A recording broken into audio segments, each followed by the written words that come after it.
Hello, पुनः आपका concept of physics के इस चैनल पे आप लोगों का स्वागत है।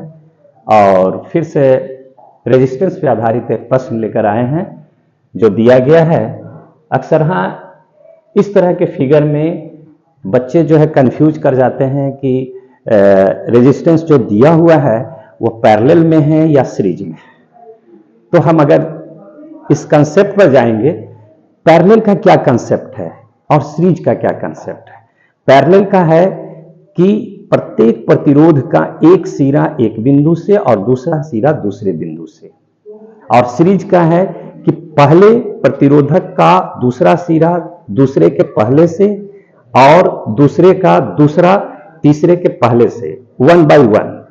तो यहां पे हम देखेंगे कि किस तरह से रिलेटेड है। अगर ये देखें, इस चीज को परखने के लिए हम इसको नंबरिंग कर देते हैं, 1 2, इसको 3 कर देते हैं, ये 4 और ये 5, ये नंबरिंग कर देते हैं।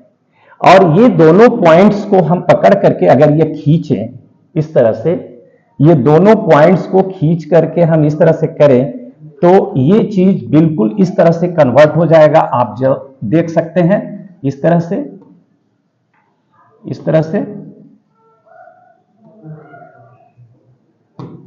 इस तरह से ये फिगर इसमें कन्वर्ट हो जाता है इस तरह से।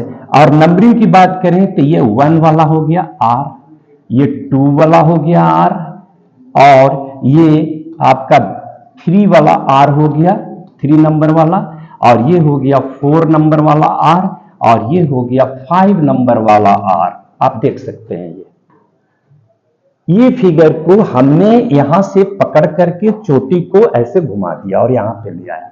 अगर हम इसको ये C और D मान लें, C और D मान लें, तो ये स्थिति यहां पे उत्पन्न होगी।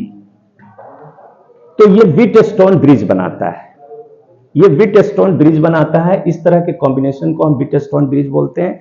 और व्हीटस्टोन ब्रिज हम देखेंगे क्या कि ये भी R है और ये भी R है, और ये भी R है और ये भी R है।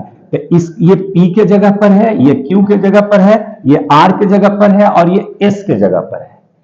तो व्हीटस्टोन ब्रिज संतुलन की अवस्था में P/Q बराबर R/S। हम यहां पे क्या देखेंगे कि R/R बराबर R/R, दोनों बराबर है। तो वैसे कंडीशन में यहां से ये जो रेजिस्टेंस है इसका कोई मीनिंग नहीं रह जाता है, इसलिए इसको हम हटा देंगे। और जब हटा देंगे तो ये R और ये R श्रेणी क्रम में, R जुट करके अगले क्रम में हम इसको ऐसे लिख सकते हैं, ये आपका कन्वर्ट होकर के 2R हो गया, और ये कन्वर्ट होकर के ये भी 2R हो गया। अब दोनों पैरेलल में है, इसलिए 2R/2 इक्विवेलेंट मान R आ गया।